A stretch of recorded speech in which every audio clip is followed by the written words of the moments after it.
محترم ناظرین کرام، بزرگان دین اور میری عزیز ماؤں اور بہنوں بھائیوں، السلام علیکم ورحمۃ اللہ وبرکاتہ۔ میں آپ کا میزبان عبدالوہاب آپ کو پروگرام گفتگو کے اندر خوش آمدید کرتا ہوں۔ ناظرین، اللہ رب العزت نے قرآن پاک میں ارشاد فرمایا سورہ نساء کی آیت نمبر 48 میں، لا يحب اللہ الجہر بالسوء من القول الا من ظلم وکان اللہ سمیعا علیما۔ اللہ تعالیٰ کو یہ بات پسند نہیں ہے، لا يحب اللہ الجہر، کہ اللہ تعالیٰ اس بات کو پسند نہیں کرتا، محبوب نہیں رکھتا کہ آپ بالسوء من القول، کہ کوئی بری بات آپ اس کو کریں اور کھلم کھلا کریں، اور لیکن الا من ظلم، مگر وہ جس کے اوپر ظلم کیا گیا ہو۔ وکان اللہ سمیعا علیما، اور اللہ تعالیٰ جو ہے وہ سننے والا ہے اور جاننے والا ہے۔ اللہ کے علم میں سب کچھ ہے، اللہ سمیع ہے، اللہ بصیر بھی ہے۔ تو یہاں پر اس آیت کے اندر حضرت عبداللہ ابن عباس رضی اللہ تعالیٰ عنہ ارشاد فرماتے ہیں کہ اللہ تعالیٰ نے اس میں اجازت دی ہے کہ انسان کے اوپر جتنا جو مظلوم ہے اس کو اس بات کی اجازت ہے کہ وہ ظالم کے بارے میں جو اس کی برائی ہے وہ بیان کر سکتا ہے۔ یعنی ویسے تو شریعت کے اندر اس بات کی اجازت نہیں ہے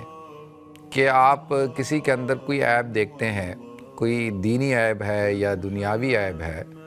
اور اس کو آپ لوگوں کے سامنے ظاہر کرتے ہیں، تو یہ تو غیبت کے زمرے میں ہے اور غیبت حرام ہے، وہ جائز نہیں ہے۔ صرف اس صورت کے اندر جائز ہے کہ جہاں پر کسی کو آپ نے نقصان سے بچایا۔ مثال کے طور پہ کہیں مالی لین دین ہو رہی تھی، آپ کو پتہ ہے کہ یہ جو بندہ ہے یہ ایماندار نہیں ہے اور یہ خائن ہے، دھوکے باز ہے، فراڈیہ ہے،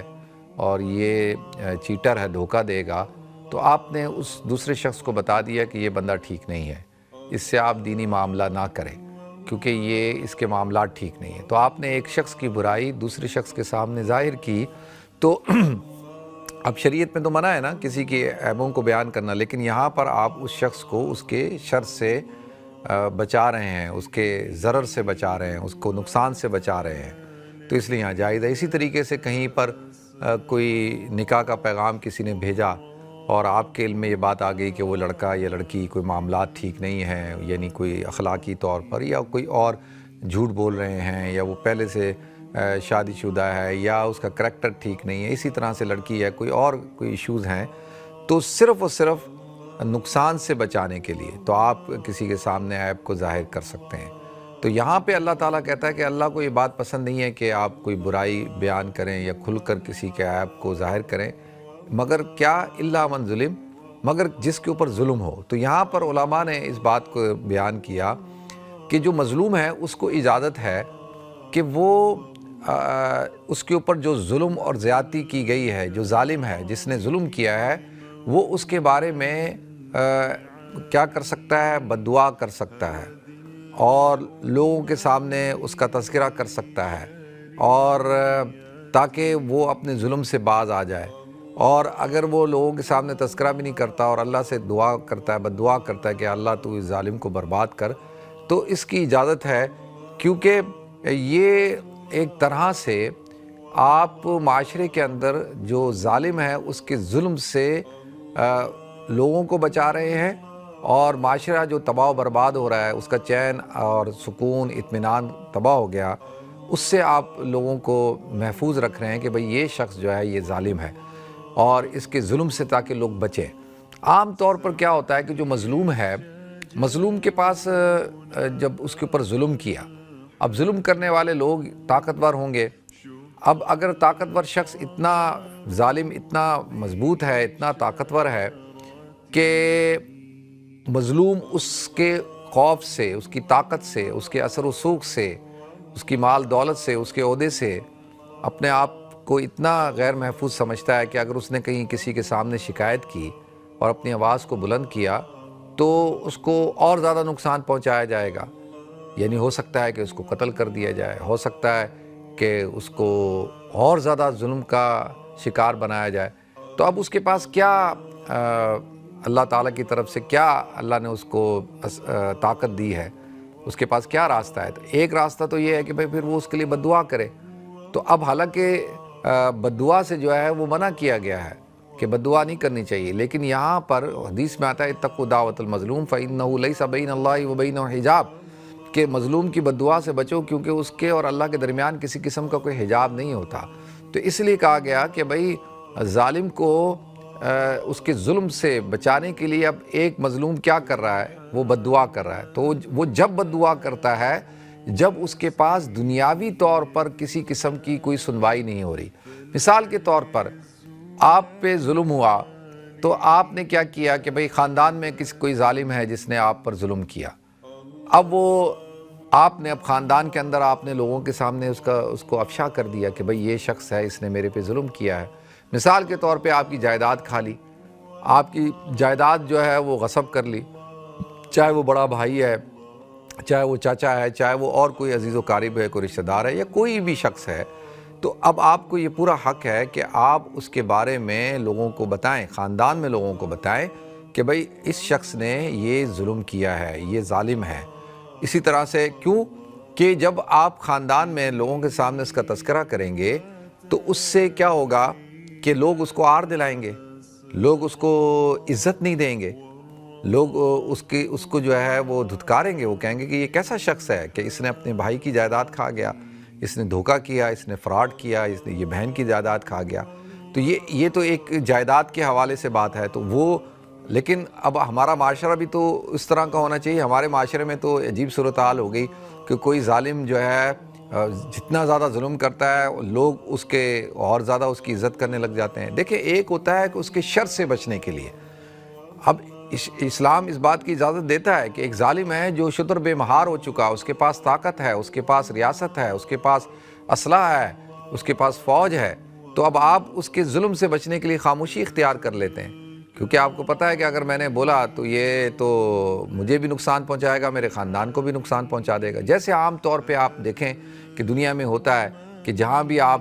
حق کے لیے کھڑے ہوتے ہیں یا آپ کے اوپر ظلم جس نے کیا ہے وہ بہت طاقتور ہے، جیسے ہی آپ آواز اٹھاتے ہیں تو آپ کی آواز کو دبا دیا جاتا ہے اور پھر اس کو خودکشی کا رنگ دے دیا جاتا ہے اور کہا جاتا ہے کہ اس نے خودکشی کر لی اور سب مان جاتے ہیں۔ تو اب ایسی صورت کے اندر کیا کرے گا، وہ تو پھر اللہ سے ہی دعا مانگے گا نا، پھر اللہ سے بددعا کرے گا کہ اللہ تو اس کو نیست و نابود کر، اور یہ جو ہے وہ اس نے میرے ساتھ یہ ظلم کیا۔ تو اس لیے پھر وہ اتنے سخت لمحات ہوتے ہیں کہ اس لیے اللہ کے رسول نے ارشاد فرمایا کہ مظلوم کی بددعا سے بچو، کیونکہ وہ ڈائریکٹ اللہ کے عرش تک پہنچتی ہے، اور پھر جب انسان اللہ کی پکڑ میں آئے گا تو اللہ سے زیادہ طاقتور تو کوئی نہیں ہے، پھر اللہ کے ہاں ڈھیل تو ہے بھائی، ڈھیل ہے، دیر ہے، لیکن اللہ کی پکڑ بڑی سخت ہے۔ ان بطش ربک لشدید، تمہارے رب کی پکڑ جو ہے وہ بڑی سخت ہے۔ ولا تحسبن اللہ غافلا عما یعمل الظالمون، کہ جو ظالم لوگ ہیں وہ یہ نہ گمان کریں کہ اللہ غافل ہے، اللہ کو نہیں پتہ کہ ان لوگوں نے کیا ظلم کیا، تو لہذا اللہ تعالیٰ کل قیامت کے دن ان کو گھسیٹے گا، پیشانی کے بالوں کو پکڑ کر، اور پیشانی کے بل جو ہے ان کو گھسیٹا جائے گا اور ان سے پورا حساب کتاب اللہ تعالیٰ لیں گے۔ تو اس میں تو کوئی دو رائے نہیں۔ تو ایک ہوتا ہے کہ ایک شخص ہے وہ اس نے آپ کو کوئی برا بلا کہا، اب اس نے آپ کو برا بلا کہا، آپ کو گالیاں دی اور برا بلا کہا، تو پہلی صورت تو یہ ہے کہ بھئی آپ جو ہے وہ برداشت کریں۔ کیا کریں؟ برداشت کریں، صبر کریں، اور تو اس کو درگزر کر دیں، کیونکہ درگزر کرنا، برداشت کرنا اللہ تعالیٰ کو پسند ہے۔ اور آتا ہے نا کہ جو شخص اللہ کے لیے درگزر کرتا ہے، برداشت کرتا ہے، تو اللہ تعالیٰ اس کی عزت کو بڑھا دیتا ہے، اللہ تعالیٰ جو ہے وہ اس کی وقار کو اور بڑھا دیتا ہے۔ تو اب وہ کیا ہے، پہلی بات تو یہ کہ بھئی درگزر کر دیں۔ ہاں شریعت اب یہ بھی نہیں کہ شریعت انسانوں کے رویے کو دیکھتی ہے کہ بھئی یہ رویہ کیسا اختیار کیا، اور انسانی نفسیات کو بھی شریعت سمجھتی ہے کہ بھئی ایک شخص نے دوسرے شخص کو برا بلا کہا، گالیاں دی، اب ہر کوئی تو ایسا نہیں ہے درگزر کرنے والا، بھئی ایک شخص ہے وہ درگزر نہیں کر رہا، تو شریعت اس کو اس بات کی اجازت دیتی ہے کہ وہ اس کو جواب دے، اسی بقدر دے جتنا اس نے اس کے اوپر کوئی گالیاں دیں یا کوئی الزام لگائے یا کوئی اس طرح کی کوئی بری باتیں کی ہیں، تو اتنا ہی جواب دینا ہے، اس سے زیادہ نہ کرے۔ کہیں ایسا نہ ہو کہ اس نے 1 دیا آپ نے 2 دے دی، اس نے 2 دیا آپ نے 10 دے دی، نہیں، ایسا نہیں ہونا چاہیے۔ تو جتنا ہے اتنا ہی جواب دیا جائے۔ اور اس کی اجازت دیتی ہے شریعت، یہ نہیں کہ کوئی منع کرتی ہے. کہ ایک آدمی ہے وہ گالیوں پہ گالیاں دیے جا رہا ہے، برا بھلا کہا جا رہا ہے، تو آپ اس کو شٹ اپ کال دیتے ہیں نا، تو اتنی دیں جتنی اس نے آپ کے ساتھ سلوک کیا ہے، بڑھ کر نہ کریں. ایک بات. اور دوسری بات یہ ہے کہ اب یہ کہ اب دونوں دے رہے ہیں، اب یہ بھی حد سے بڑھ گیا، وہ بھی بڑھ گیا، یہ بھی بڑھ گیا، تو اب اصل جو معاملہ پکڑ کس کی ہوگی؟ یعنی پکڑا کس کو جائے گا اور گناہ کس کو ملے گا؟ بھائی گناہ تو اس کو ملے گا جس نے اسٹارٹ کیا، جس نے چیخنا چلانا برا بلا کہنا گالیاں دینا جس نے شروع کی، تو وہ پکڑ میں آئے گا، اور گناہ بھی اس کو ملے گا اور پکڑا بھی اس کو جائے گا، کیونکہ اس نے اسٹارٹ کیا. ایک چیز. اور دوسری چیز کیا ہے کہ دیکھیں یہ جو لا یحب اللہ الجہر بالسوء من القول الا من ظلم کی، بعض علماء نے اس کی شان نزول یہ بیان کیا ہے کہ حضرت ابوبکر صدیق رضی اللہ تعالیٰ عنہ ایک دفعہ تشریف فرماتے تو ایک شخص حضرت ابوبکر صدیق کو برا بلا کہہ رہا تھا اور ان کے ساتھ بحث کر رہا تھا، اور بحث کرتے کرتے ان کو برا بلا کہہ رحا تھا. تو حضرت ابوبکر صدیق برداشت کرتے رہے، پھر ایک دم انہوں نے بھی اس کو جواب دے دیا. تو اللہ کے رسول صلی اللہ علیہ وسلم نے حضرت ابوبکر صدیق سے کہا کہ دیکھو جب تک تو تم خاموش تھے نا، وہ تمہیں برا بلا کہہ رہا تھا، تم پر الزام لگا، جو بھی باتیں کر رہا تھا، تو جب تک تم خاموش تھے، صبر کر رہے تھے، اس وقت تک شیطان فرشتے جو ہے تمہارے مقابلے میں اس کو جواب دے رہے تھے. یعنی کیا مطلب ہے کہ اللہ تعالیٰ تمہاری عزت اور بڑھائے گا، اللہ تعالیٰ تمہارے وقار کو بڑھائے گا، تمہارے اعمال کو بڑھائے گا. تو شیطان جو ہے وہ فرشتے جو ہے جواب دے رہے تھے تمہارے مقابلے میں، لیکن جیسے ہی تم نے جواب دینا شروع کیا تو فرشتے رک گئے. اس سے بات یہ پتہ چلتی ہے کہ آدمی کو کیا کرنا چاہیے، صبر کرنا چاہیے، اور صبر کرنا بہتر ہے. لیکن جیسے میں نے عرض کیا کہ کبھی کبھی صبر کا پیمانہ جو ہے وہ بڑھ جاتا ہے. ایسے ہی ایک شخص آیا حضور اکرم صلی اللہ علیہ وسلم کے پاس آ کر کہا یا رسول اللہ، میرا جو پڑوسی ہے وہ بڑا مجھے تنگ کرتا ہے، اس نے مجھے جینا حرام کیا ہوا ہے. تو حضور نے فرمایا ایسا کرو کہ تم جو ہے وہ اپنے گھر کا ساز و سامان نکالو اور راستے پہ کھڑے ہو جاؤ. اب جو آدمی آئے تم سے پوچھے کہ بھئی کیا ہوا، کیوں سامان لے کر باہر کھڑے ہو، کدھر جا رہے ہو، تو اس کو بتاؤ کہ بھئی یہ جو میرا پڑوسی ہے اس نے مجھے تنگ کیا ہوا ہے، پریشان کیا ہوا ہے، تو لہذا اس سے تنگ آ کر میں یہ گھر چھوڑ کر جا رہا ہوں. تو ابھی وہ کھڑے ہی ہوئے تو اب لوگ گزرنا شروع ہوئے، تو لوگوں کو جب وہ کہنا شروع ہو گئے تو لوگوں نے کہا بھئی عجیب آدمی ہے. اب لوگوں نے اس کو برا بلا کہنا شروع کر دیا کہ کیسا شخص ہے، دیکھو اس نے ایسا ظالم ہے، ان کو تنگ کیا ہوا ہے اپنے پڑوسی کو. تو تھوڑی دیر بعد وہ شخص نے کہا کہ بھائی آپ جو ہے بھائی آپ گھر میں جائیں، میں آپ کو تنگ نہیں کروں گا. تو کیا ہوا کہ اللہ یعنی اس مظلوم کا اپنی آواز کو بلند کرنے سے وہ ظالم جو ہے وہ اپنے ظلم سے رک گیا. تو اسلام جو ہے وہ ہرگز یہ نہیں کہتا کہ بھئی آپ جو ہے وہ ظلم برداشت کرتے جائیں. عام طور پر ہمارے معاشرے کے اندر کیا ہے، ہمارے معاشرے کے اندر یہی تبلیغ کی جاتی ہے کہ بھئی گھروں کے اندر کسی بچی کے اوپر ظلم ہو رہا ہے، وہ بیچاری جو ہے وہ آ کے بولتی ہے کہ بھئی میرا شوہر ظلم کر رہا ہے، یا ساس کر رہی ہے، سسر کر رہا ہے، یا کوئی خاندان میں لوگ کر رہے ہیں، تو اس کو کیا تلقین کی جاتی ہے، صبر کرو صبر کرو صبر کرو. یہ کیا کہا جاتا ہے نا کہ بھئی صبر کرو صبر کرو، وہ اس صبر کا نتیجہ یہ نکلتا ہے کہ ظالم کا ظلم بڑھتا چلا جاتا ہے، اس کو وہ سمجھتا ہے مجھے کوئی روکنے والا نہیں ہے. تو لہذا یہ جو رویہ ہے، اس رویے کو لوگ کیا سمجھتے ہیں کہ وہ اسلامی رویہ سمجھتے ہیں، حالانکہ اسلام تو ہرگز اس بات کا حکم نہیں دیتا. اسلام کہتا ہے بھائی آپ بالکل آواز کو بلند کریں. یہ سورہ نساء کی آیت نمبر 48 کے اندر اللہ تعالیٰ نے وضاحت کے بعد ساتھ ارشاد فرمایا. تو اس بات کو یہ نہیں کہ جی آپ، ہاں یہ ہے کہ بھئی حد سے زیادہ یعنی ایسا نہ ہو کہ بھئی آپ ہی ظالم بن جائیں. کسی نے آپ پہ جتنا جو آپ کے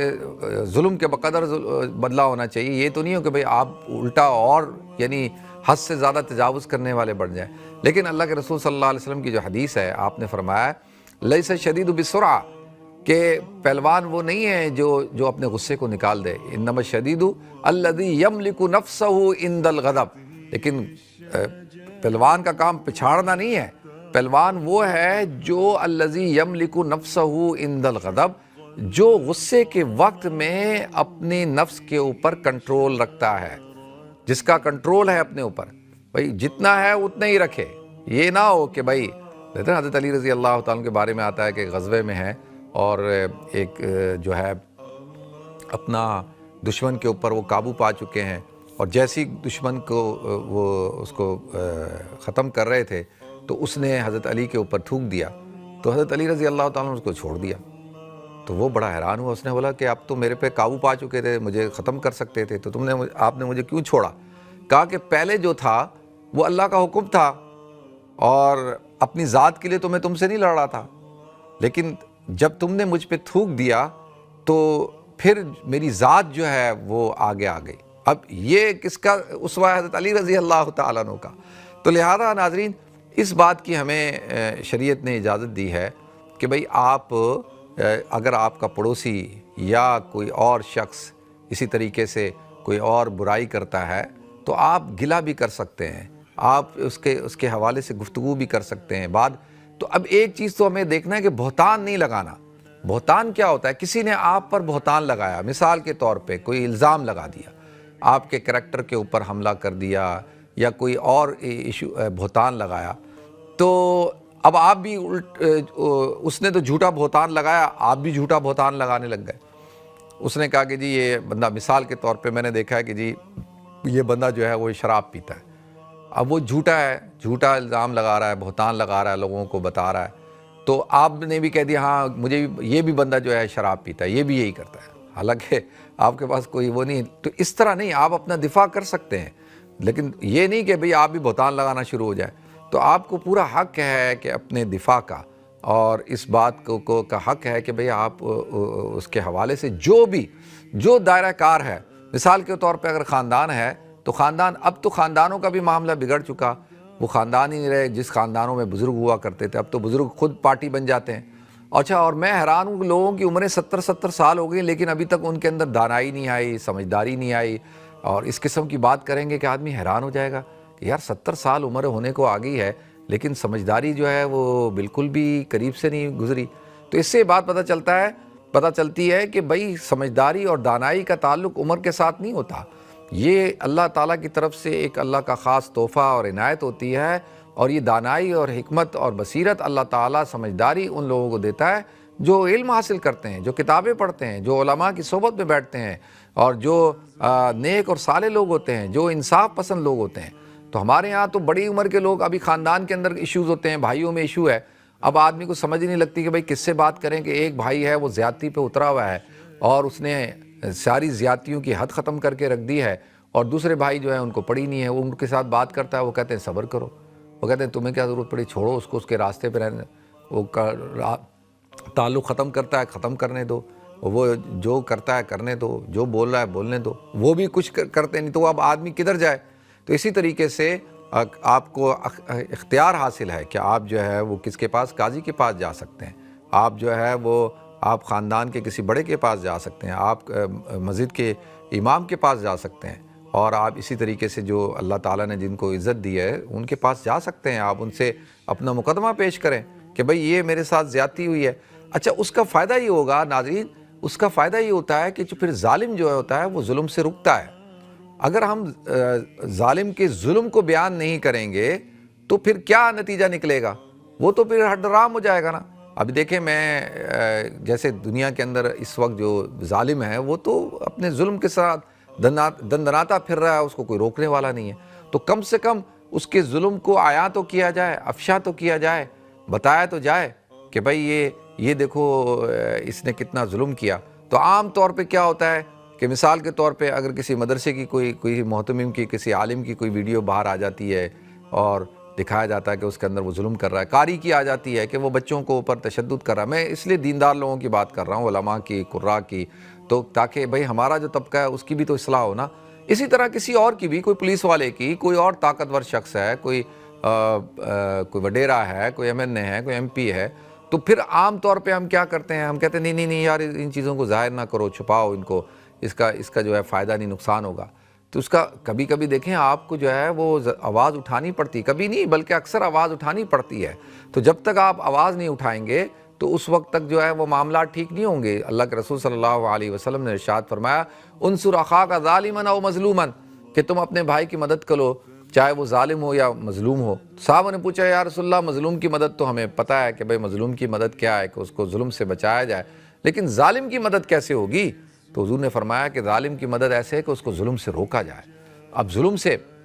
آپ راستے میں جا رہے ہیں، آپ نے دیکھا کہ کوئی شخص جو ہے وہ کسی بچے پہ، کسی عورت پہ، کسی بزرگ پہ جو ہے ظلم کر رہا ہے، تو آپ اس کو روکیں۔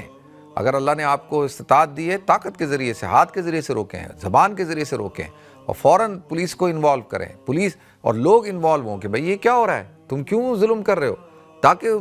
پھر ظالم جو ہے اس کو خوف ہوگا نا کہ بھئی اگر میں نے ظلم کیا تو یہ لوگ مجھے پکڑ لیں گے، لوگ مجھے روکیں گے۔ تو لہذا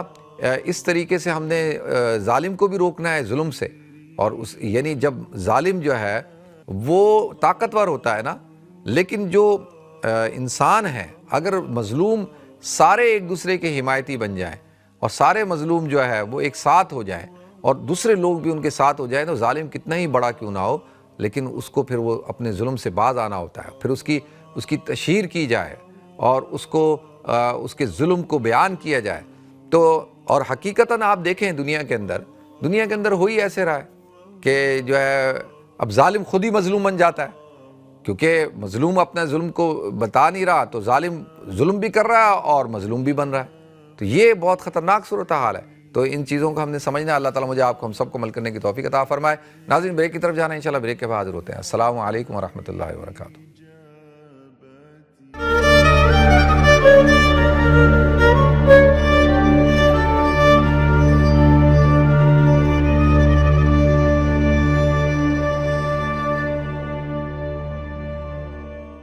بسم اللہ الرحمن الرحیم۔ السلام علیکم ورحمۃ اللہ وبرکاتہ۔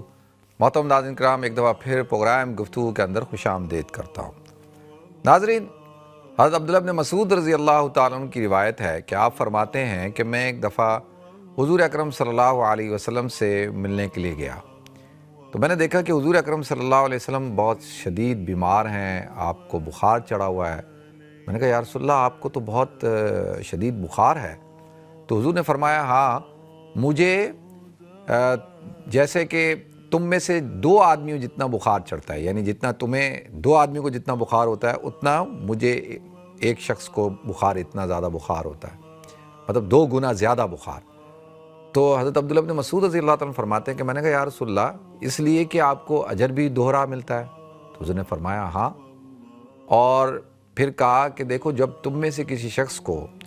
یعنی بخار ہو، طبیعت خراب ہو، یا کوئی مصیبت، کوئی پریشانی اس کو لاحق ہو، بیماری بھی ایک مصیبت ہی ہے نا، تو اس کو اللہ تعالیٰ اس کے ذریعے سے اس کے گناہوں کو اس طرح سے معاف کر دیتا ہے، جس طریقے سے جب خزاں کا موسم ہوتا ہے تو درخت کے اوپر سے پتے جھڑ جاتے ہیں نا، آپ نے دیکھا ہوگا کہ کس طرح سے درخت بالکل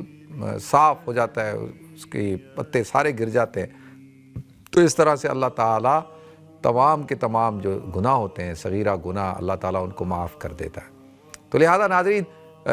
چاہے بیماری ہو، چاہے کوئی اور پریشانی ہو، کوئی اور مسئلہ ہو، تو وہ اللہ تعالیٰ کی طرف سے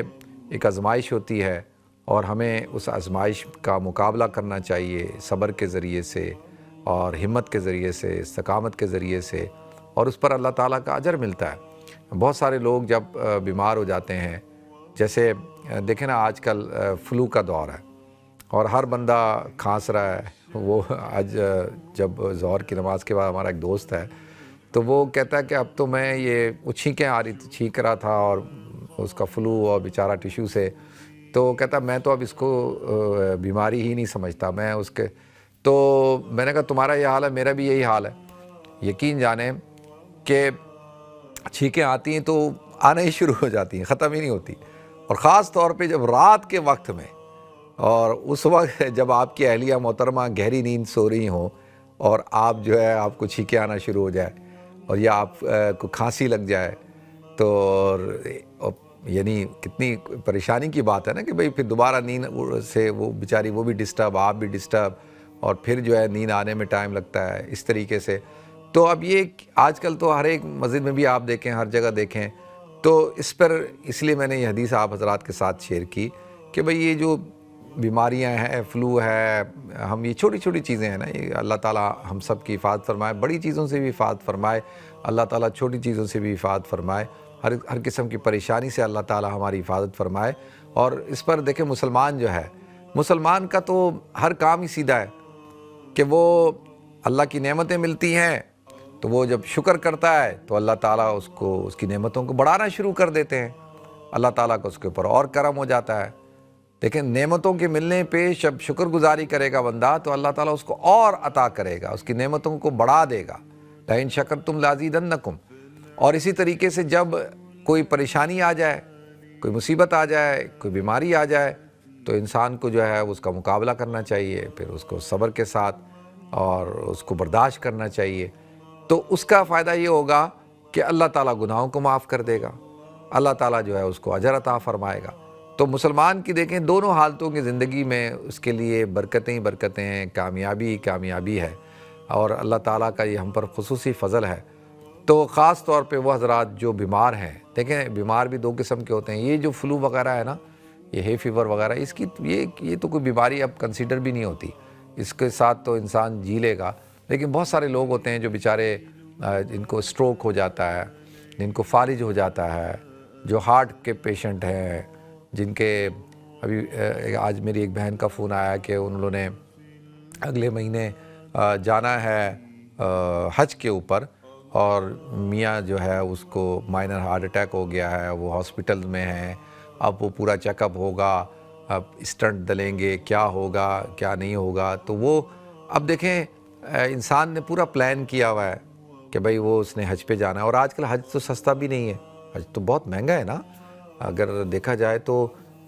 پاکستان سے اگر لوگ جاتے ہیں نا تو جو گورنمنٹ کا بھی ہے تو وہ بھی کم سے کم 12 لاکھ روپے کا ہے، تو 12 لاکھ روپے بڑا اماؤنٹ ہوتا ہے، 2 بندوں کے 24 لاکھ روپے، پھر اس کے علاوہ خرچہ یہ وہ، تو آلموسٹ سارا خرچہ ملا کے میں سمجھتا ہوں کہ 30 لاکھ روپے تک خرچ ہو جائیں گے۔ یہ تو میں وہاں کی بات کر رہا ہوں، اور یہاں پر تو کم سے کم بھی جو ہے 7,000 پاؤنڈ کا حج ہے۔